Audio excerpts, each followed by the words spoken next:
আমি আগেও বলেছি যে ভিপি নুরের উপর যে হামলাটা হয়েছে গতকাল, এটা সম্পূর্ণ পরিকল্পিত।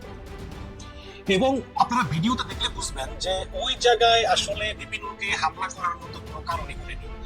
আইন শৃঙ্খলা বাহিনী পেটাতেই পারে যদি সেই সিচুয়েশন হয়, যেমন জানমালের নিরাপত্তার জন্য বা আইন শৃঙ্খলা বাহিনীর উপর যদি আক্রমণ করে, তাহলে তাদের দমন করার জন্য লাঠিচার্জ, ছত্রভঙ্গ এগুলো করা যায়। কিন্তু যেখানে ভিপি নূর চলে এসেছেন জাতীয় পার্টির অফিস প্রাঙ্গণ থেকে সংবাদ সম্মেলন করার জন্য নিজেদের কার্যালয়ের সামনে এসেছেন, সেখানে অতর্কিত এই হামলার কোনো যুক্তি আমি দেখি না। এবং এটা যে সম্পূর্ণ সুপরিকল্পিত, এটা বলার অপেক্ষা রাখে না।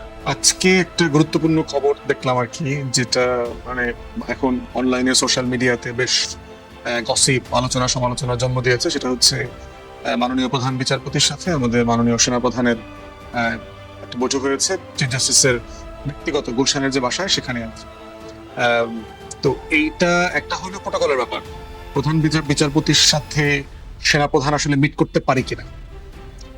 যেহেতু প্রধান বিচারপতি রাষ্ট্রের একটা বিভাগের প্রধান, তিনটা বিভাগের একটার, এবং সেটা প্রধান উপদেষ্টার অনুমতি ছাড়া এই ধরনের মিটিং হওয়া সম্ভব কিনা, এবং প্রধান উপদেষ্টার সাথে যে লাইন অফ কমিউনিকেশন প্রধান সেনাপতির থাকার কথা, সেটা এখানে ব্রেক হয়েছে কিনা, এই আলোচনা তর্কটাতে আছে, বৈধতা অবৈধতার প্রশ্ন। এবং সেনাপ্রধান যে প্রধান উপদেষ্টার কথা শোনেন না, প্রধান উপদেষ্টার নির্দেশনা মানেন না অথবা কোঅপারেট করেন না, এরকম একটা কথা অ্যাডমিনিস্ট্রেশনের ভিতরে বেশ চাওর আছে, যেটা আমাদের কারোর জন্য খুব মানে কল্যাণকর না, সুখকর না। তো সেই জায়গাতে আরো কয়েকটা বিষয়, প্রধান বিচারপতিকে আমরা বিভিন্ন সময় দেখেছি যে American ambassador, charge D affairs যে আছে, ব্রিটিশ হাই কমিশনার, ইউ যে হেড অফ ডেলিগেশন, তার সাথে মিটিং করতে আমরা দেখেছি। এবং আমার বিশ্বাস সেনাপ্রধানও বিভিন্ন ফোরামে এই ধরনের লোকদের সাথে মেলামেশা করেন, কথা বলেন। এবং এই আজকের এই মিটিং গুলোকে দেখে এবং গত কয়েকদিনের আরো কিছু খোঁজ খবর পাওয়ার পরে মনে হচ্ছে যে একটা ভয়ঙ্করের একটা চক্রান্ত এখানে চলছে আর কি। এখন সেনাপ্রধানের সাথে প্রধান বিচারপতির আসলে কি আলোচনা হইতে পারে, মানে টপিক কি, মানে একটা বাহিনী প্রধান তিনি আসলে কি নিয়ে কথা বলতে চান, প্রধান বিচারপতির বিজনেসটা কি, এখানে পলিটিক্যালি চিন্তা করলে শুধুমাত্র একটা দুইটা মোটা দাগে বিষয় দেখতে। আসসালামু আলাইকুম দর্শক, নতুন একটি খবরে আপনাদের সবাইকে স্বাগতম। আশা করছি আপনারা ভিডিওর শুরুটা দেখেই বুঝতে পেরেছেন আজকের নিউজটা ঠিক কতটা গুরুত্বপূর্ণ হতে চলেছে এবং ঠিক কোন দিকটাকে ইঙ্গিত করছে। তাই বলবো দর্শক, যারা ভিডিওটি দেখতে শুরু করেছেন তারা অবশ্যই নিউজটি না টেনে সম্পূর্ণ মনোযোগ সহকারে দেখবেন, তাহলে এই বিষয় সম্পর্কে আসল তথ্যগুলো জানতে বা বুঝতে পারবেন। তো প্রিয় দর্শক, আমি আর কথা বাড়াবো না। ভিডিওর শুরুতে আপনাদের যেই ভিডিওগুলোর অংশবিশেষ দেখিয়ে শুরু করেছিলাম, সেই ভিডিওগুলোর বিস্তারিত আলোচনা দেখব। তবে তার আগে অনুরোধ, যারা এখনো চ্যানেলটি সাবস্ক্রাইব করেননি সকলে চ্যানেলটি সাবস্ক্রাইব করে পাশে থাকা বেল আইকন বাজিয়ে দিন, আর যারা ইতিমধ্যে সাবস্ক্রাইব করে রেখেছেন তাদেরকে অসংখ্য ধন্যবাদ। প্রিয় দর্শক, চলুন একটি লাইক দিয়ে আমরা ধারাবাহিকভাবে সবগুলো ভিডিওর বিস্তারিত আলোচনা দেখে আসি। একটা হচ্ছে আপনার কেয়ারটেকার যে নির্বাচনকালীন সরকার ব্যবস্থাপনাটা আছে, সেটা একটা রায়ের মাধ্যমে প্রায় ফিরে আসছে। আর যেহেতু এই প্রধান বিচারপতির মেয়াদ ডিসেম্বরে শেষ হয়ে যাওয়ার কথা, তাহলে টেকনিক্যালি তিনি চাইলে আগামী নির্বাচনের আগে নির্বাচনকালীন সরকার প্রধান হতে পারেন, কেয়ারটেকারের আইডিয়াটা মাথায় রেখে। সেটা প্রয়োজন আছে কিনা, হওয়া দরকার হবে কিনা, সেগুলো অন্য আলোচনা, বাট টেকনিক্যালি এটা হওয়া সম্ভব। এবং 91-এ আমরা দেখেছি কিভাবে শাহাবুদ্দিন সাহেবকে এনে আপনার প্রধান বিচারপতি পদ থেকে ভারপ্রাপ্ত রাষ্ট্রপতি, উপরাষ্ট্রপতি, রাষ্ট্রপতি করে নির্বাচন করে আবার উনি জুডিশিয়ারিতে ফিরে গেছেন। তো সেই রকম একটা আলোচনার ইঙ্গিত আমরা দেখতে পাচ্ছি যে মানে প্রফেসর ইউনূসের সরকার ব্যর্থ, আইন শৃঙ্খলা রক্ষা করতে পারছে না, অতএব এইটার অধীনে ভালো নির্বাচন হওয়া সম্ভব না। তো নির্বাচনকালীন একটা ভালো সরকার দরকার, একটা যে সরকারটা ফাংশনাল হবে এবং বাই ডিফল্ট যেই সরকারটা প্রধান সেনাপতির মানে কথায় চলবে, তার নিয়ন্ত্রণে থাকবে শতভাগ, এইরকম একটা বাস্তবতার আভাস আমরা দেখতে পাচ্ছি আর কি। এবং আরেকটা জিনিস যেটা ঘটছে সেটা হচ্ছে যে তাহলে ফেঙ্গিদের সাথে মিটিং এর মানে রিয়েলিটিটা কি, যে আমেরিকান অ্যাম্বাসেডার অথবা ব্রিটিশ হাই কমিশনার, ইউ ডেলিগেশনের চিফদের সাথে প্রধান বিচারপতির মিটিং অথবা সেনাপ্রধানের সাথে যদি কখনো মিটিং হয়ে থাকে, সেটা কেন হচ্ছে? এইটার ক্রিটিক্যাল পয়েন্ট হচ্ছে আপনার দক্ষিণপন্থীদের উত্থান, সকল্ড। বাংলাদেশে দেখবেন যে ইসলামপন্থীদের উত্থান হচ্ছে, জামাত, হেফাজত, চরমোনা, ইসলামী আন্দোলন বাংলাদেশ, ইসলামী ঐক্যজোট, খেলাফতে মজলিস, এরা সবাই খুব স্ট্রেনদেন হয়েছে, অনেক শক্তিশালী হয়েছে এই সরকারের অধীনে। এইরকম একটা ডিসকোর্স বিএনপি থেকে শুরু করে প্রায় সকল বাম ঘরানা বুদ্ধিজীবী সুশীলরা সবাই বলছে যে বাংলাদেশে একটা ইসলামপন্থী উত্থান হচ্ছে। তাহলে সেইখানে সেনাপ্রধান দিল্লি তাদের একটা ইনক্লুসিভ ইলেকশনের কিন্তু বয়ান আছে। তারা সবাই চাচ্ছে ইনক্লুসিভ ইলেকশন মানে হচ্ছে আওয়ামী লীগকে অংশীদার করে নির্বাচন করতে হবে, যেটা আলটিমেটলি আমরা কোন রাজনৈতিক দল এই ব্যাপারে একমত না, যে আওয়ামী লীগের রাজনীতি নির্বাচন করবার কোনো অধিকার থাকতে পারে না। এবং জুডিশিয়ারির পক্ষ থেকে একটা ডিসিশন আসবে, আমরা ধারণা করছি আইসিটিতে, তার আগ পর্যন্ত তার কার্যক্রম সাসপেন্ড থাকবে। তাহলে এখন প্রশ্ন হচ্ছে যে ইনক্লুসিভ ইলেকশন যদি করা না যায়, যেটাতে আওয়ামী লীগ অংশগ্রহণ করতে পারবে তার দলীয় মার্কা নিয়ে, যদি রিফাইন্ড আওয়ামী লীগের একটা আলোচনা আসছিল, সাবরেশন চৌধুরী, ডক্টর মান্নান অথবা এই সোহেল তাজ টাইপের লোকদেরকে দিয়ে ফ্রন্টে, তো রিফাইন্ড আওয়ামী লীগের বয়ানটাও গণ অভ্যুত্থানের পক্ষের শক্তি খুব ডিসাইসিভলি ডিল করেছে। তাহলে এখন আমরা থার্ড অপশন দেখতে পাচ্ছি জাতীয় পার্টির উপরে এই ভূত সওয়ার করাটা। জাতীয় পার্টির উপরে সওয়ার হয়ে কোনোভাবে আওয়ামী লীগকে ব্যাকডোর দিয়ে ফিরায় নিয়ে আসা যায় কিনা, যেটা 80 দশকে আমরা দেখেছি যে এরশাদকে দিয়ে শহীদ প্রেসিডেন্টকে হত্যা করানো হয়েছে, এরশাদকে দিয়ে হাসিনাকে বাংলাদেশে জাতীয় সংসদে আনা, প্রধান বিরোধী দল বানানো এবং রাজনৈতিক পুনর্বাসনের কাজ হয়েছে। এরশাদ আওয়ামী লীগের বি টিম হয়ে কন্টিনিউয়াস যে সাপোর্টটা গত 16 বছর দিয়েছে, আওয়ামী লীগ যে লেভেলের রাজনৈতিক ফ্যাসিবাদ কায়েম করেছে, এটা কোনোভাবেই জাতীয় পার্টি এরশাদের সমর্থন ছাড়া এটা সম্ভব ছিল না। তাহলে এরশাদ ঐতিহাসিক ভাবেই দিল্লির এই প্রেসক্রিপশনের পলিটিক্সটা কন্টিনিউ করেছে। অতএব জাতীয় পার্টি আওয়ামী লীগের পরে সবচেয়ে বিশ্বস্ত দিল্লির লেসপেন্সার যদি বলেন, এই লেসপেন্সার গোষ্ঠীর নাম হচ্ছে জাতীয় পার্টি। অতএব এইটা এখন হচ্ছে আওয়ামী লীগকে পুনর্বাসন করা, দিল্লির আধিপত্যবাদ ধরে রাখার তৃতীয় জায়গা আর কি। এবং এটাকে কেন্দ্র করে দেখতে পাচ্ছেন যে জাতীয় পার্টির বা নেতা কর্মীদের ব্যাপারে তেমন কোনো মামলা টামলা হয় নাই, তাদের ব্যাপারে গ্রেফতার করা, চুরি চামারি তারা যে করছে, জাতীয় পার্টির নেতারা যে শত শত কোটি টাকার মালিক হয়েছে বিভিন্ন জন, তাদের পার্টি সেক্রেটারি মুজিবুল হক চুন্নুর বিরুদ্ধে প্রচুর রিপোর্ট হয়েছে, আরো অনেক নেতার বিরুদ্ধে হয়েছে। তাদের এই আওয়ামী যে দুঃশাসনের মামলাগুলো, গণহত্যার মামলা, কোথাও দেখবেন জে.এম. কাদের সাহেব থেকে শুরু করে কারো বিরুদ্ধে তেমন কোনো মামলা হয়নি। এবং তারা দিব্যি পার্টি অফিস খোলা রেখে, গুলশানের অফিস, এই বিজয়নগরের অফিস, সবকিছু খোলা রেখে তারা দিব্যি রাজনৈতিক কার্যক্রম করছে এবং তারা ওপেনলি করছে, ন্যূনতম লজ্জা শরম কিছু নাই। এবং একইভাবে আমরা দেখলাম জাতীয় পার্টির মধ্য দিয়ে কিভাবে সাবেক ছাত্রলীগ পুনর্বাসিত হচ্ছে। তারা এই যে গণ অধিকার পরিষদের সাথে যে সংঘর্ষ হলো দেখলাম, সেখানে সাবেক ছাত্রলীগ কিভাবে জাতীয় পার্টির ব্যানারে এসে মিছিল মিটিং করছে। দেশের বিভিন্ন জায়গাতে আমরা দেখেছি জাতীয় পার্টির ব্যানারে কিভাবে আওয়ামী লীগ পুনর্বাসিত হচ্ছে। তাহলে এই যে প্রসেস, তাহলে সেনাপ্রধান চেষ্টা করতে পারেন যে ইউনূস সরকারের সরায়া দিয়ে প্রধান বিচারপতি রিফাত আহমদ সাহেবকে কেয়ারটেকারের প্রধান করা। যদি এটা উনি করতে রাজি থাকেন, তাহলে যেটা করবে উনি এখানে ক্ষমতা প্রয়োগ করে একটা 111 সিচুয়েশন ক্রিয়েট করবে। এবং এটা আমরা দেখতে পাচ্ছি। এখন রিফাত সাহেব রাষ্ট্রপতির হতে এর আগে কিন্তু অস্বীকার করেছেন, উনি রাষ্ট্রপতির দায়িত্ব নেবেন না।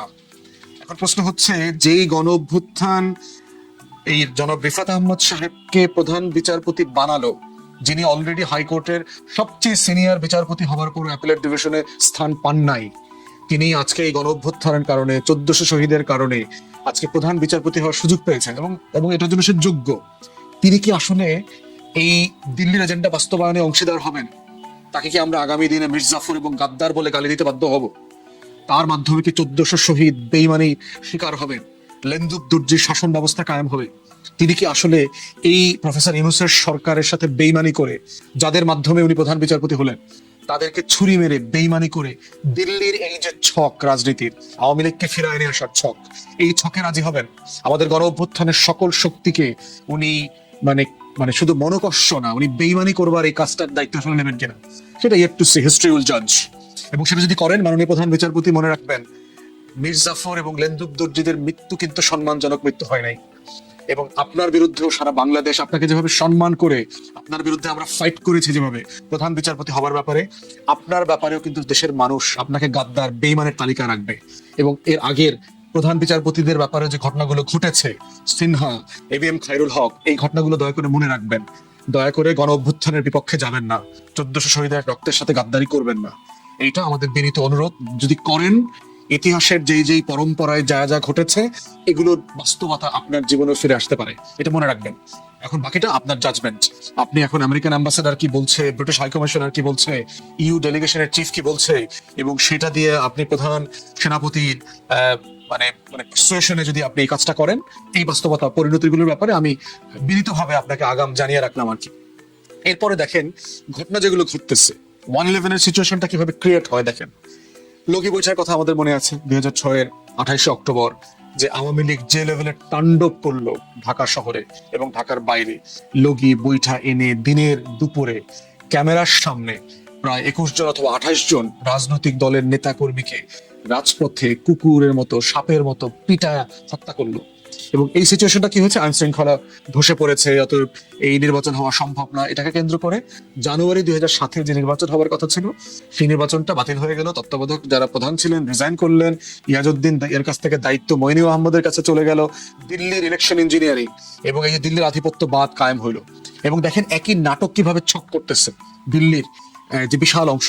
এবং আমি যখন মাননীয় প্রধান সেনাপ্রধান এবং এই যে প্রসেসের কথা বলছি, সেনাবাহিনীর যারা সম্মানিত সদস্য আছেন, সিপাহী আছেন, জওয়ান আছেন, কর্মকর্তা আছেন, দয়া করে আমার কোনো বক্তব্যকে আংশিক বুঝবেন না। আপনাদের জন্য যখন কেউ কথা বলার ছিল না, পিলখানার শহীদদের জন্য, তখন কিন্তু আমি ঝুঁকি নিয়ে বাংলাদেশে রাজপথে বক্তব্য দিয়েছি। পিলখানায় হাজার হাজার মজলুম বিডিআর জওয়ানের জন্য যখন কথা বলার মানুষ ছিল না বাংলাদেশে, তেমন সেখানে কিন্তু আমি আওয়ামী লীগের বিরুদ্ধে তখন ঝুঁকি নিয়ে কথা বলেছি। আওয়ামী আমলে মজলুম এই সশস্ত্র বাহিনীর যারা কর্মকর্তা, যারা সিপাহী ছিলেন, যারা নির্যাতনের শিকার হয়েছেন, আপনাদের হয়ে কিন্তু আমরা কথা বলেছি। অতএব আমি সেনাবাহিনীর বিরুদ্ধের লোক না, সশস্ত্র বাহিনীর বিরুদ্ধের লোক না, আমি বাংলাদেশের স্বাধীনতার পক্ষের লোক, আজাদির পক্ষের লোক। অতএব সেনাবাহিনীর ভিতরে যারা যারা দিল্লির এজেন্ডা বাস্তবায়ন করছে, আমার আজাদির বিপক্ষে দাঁড়াচ্ছে, আমার স্বাধীনতা সার্বভৌমত্বের বিপক্ষে দাঁড়াচ্ছে, আমি যখন বক্তব্যে কথা বলি শুধু তাদেরকেই বলি। আমাদের গোয়েন্দা সংস্থাগুলো ডিজিএফআই, এনএসআই, ডিবি, এসবি, এই যে টোটাল আইন শৃঙ্খলা বাহিনী ফোর্সেস, আমাদের আমলাতন্ত্র, এর ভিতরে যে বিশাল আওয়ামী দোসররা রয়ে গেছে, আমার বক্তব্য সামরিক এবং বেসামরিক সেই আমলাতন্ত্রের বিপক্ষে, দেশপ্রেমিক অংশের বিপক্ষে না। তাই এই জায়গাটা দয়া করে আলাদা করে দেখবেন না। আমি এই ফোর্সেস গুলোর সংস্কার চাই, তাদেরকে প্রফেশনাল সোলজার আকারে দেখতে চাই এবং দেখতে চাই তারা যে কোনো সময় যে কোনো পরিস্থিতিতে ভারতের গোলামি মেনে নেবে না, দিল্লির আধিপত্যবাদ মেনে নেবে না, 1400 শহীদের সাথে বেইমানি করবে না, গণ অভ্যুত্থানের বিপক্ষে যাবে না, আমার মুক্তির লড়াইতে আমার স্বাধীনতার পক্ষে থাকবে। এটাই হচ্ছে আমরা দেখতে চাই এবং আমরা এটা সংস্কার চাই এবং এটা নিয়ে আমি খোলামেলা আলাপ করছি।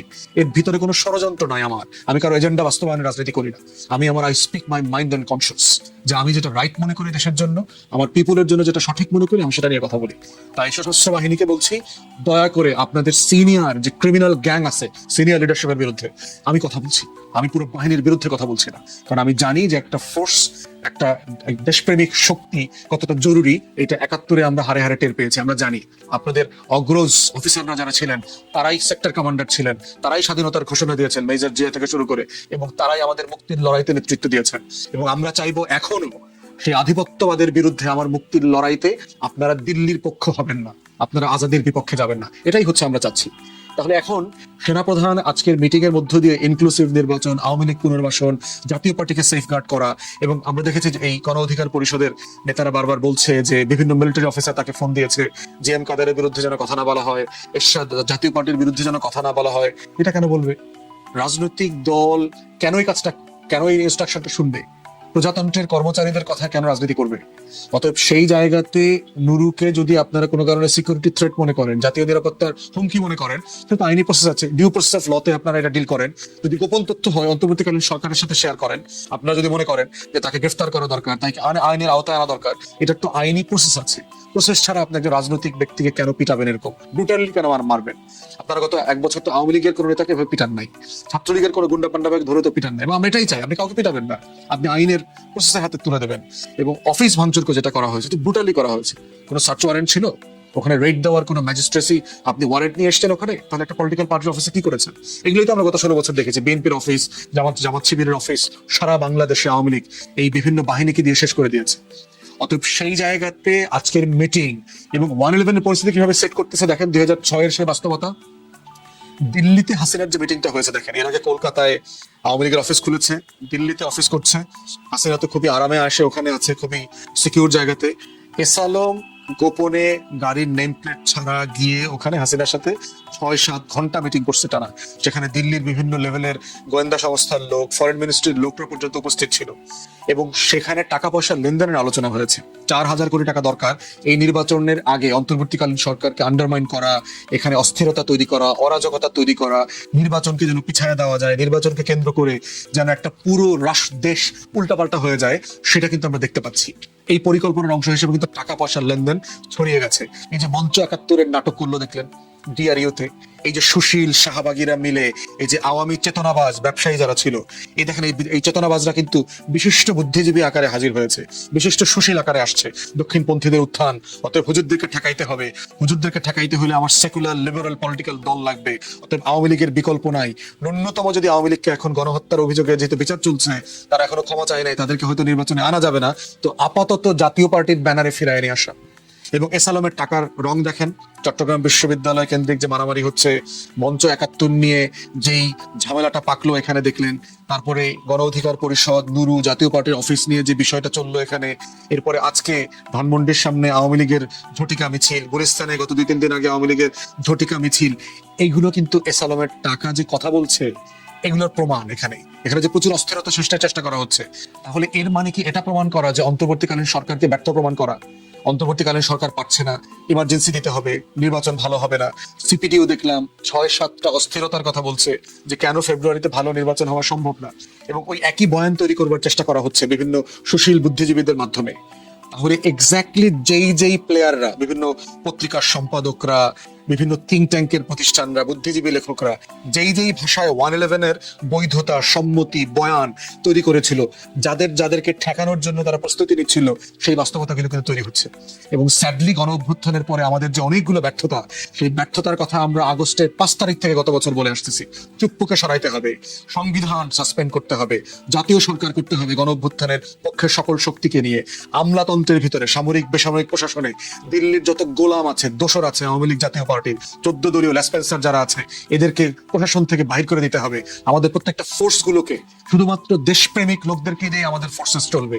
কোন দিল্লির কাছে গিয়ে পূজা দিয়ে, প্রণব মুখার্জির সাথে দেখা করে, মোদির সাথে দেখা করে, এখানে ইন্ডিয়ান হাই কমিশনে গিয়ে যারা জেনারেল হইছে, পদোন্নতি পাইছে, জিওসি হইছে, বিভিন্ন গুরুত্বপূর্ণ জায়গায় বসছে, এদেরকে বিদায় করে দেওয়ার কথা গত 1 বছর আগে থেকে বলছি। আমরা বলছি আমাদের ফোর্স আজাদের পক্ষের ফোর্স হইতে হবে, দিল্লির আধিপত্যবাদের বিরুদ্ধের ফোর্স হইতে হবে, এবং এটাই ছিল আমাদের কামনা বাসনা। এবং এটাই আমরা দেখতে পাচ্ছি। দেখেন, যৌথ বাহিনী, ম্যাজিস্ট্রেসি সহ গত 1 বছর ধরে রাস্তায় আছে, মাঠে ময়দানে আছে, কিন্তু আমরা তাদের যে লেভেলের অ্যাক্টিভিটিস, ডিসাইসিভনেস থাকার কথা সেটা দেখতে পাই নাই। এবং আমি ভিতর থেকে অনেক অফিসার আমাকে বলেছে যৌথ বাহিনীকে কাজ করতে দেয়া হচ্ছে না, তাদের কমান্ডিং অফিসাররা, সুপিরিয়ররা চুপচাপ বসায় রাখছে, শুধু ডিপ্লয় করে রাখছে। তাদেরকে যে লেভেলে স্ট্রাইকিং ফোর্স আকারে ব্যবহার করা দরকার ছিল সেই লেভেলে তারা করছে না। তো করছে না বলে আবার দেখবেন আইন শৃঙ্খলা পরিস্থিতি উন্নত হচ্ছে না, অথবা অবনতি হলেও দ্রুততম সময়ে সেটাকে ডিল করা যাচ্ছে না। গোপালগঞ্জে দেখেন এনসিপির প্রোগ্রামে কি হইলো, গতকালকে থেকে চট্টগ্রাম বিশ্ববিদ্যালয়ে যে মারামারি হচ্ছে, পুলিশ, যৌথ বাহিনীর যে ইনঅ্যাকশন আমরা দেখেছি, যে ডিসাইসিভনেসের জায়গা দেখতে চাচ্ছিলাম, সেটা তো আমরা দেখি নাই।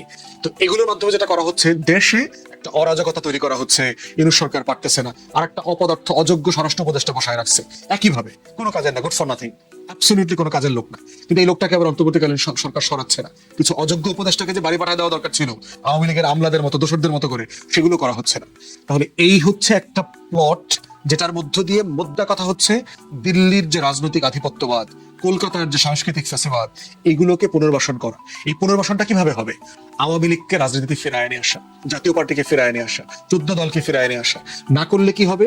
আওয়ামী লীগ শুধু পুনর্বাসিত হবে তা না, এখানে ইসলামপন্থীদের উত্থান হবে, তো জঙ্গি বাড়বে, তো মৌলবাদ গোষ্ঠী বাড়বে। এইটা হচ্ছে ফেয়ার মঙ্গারিং করা হচ্ছে।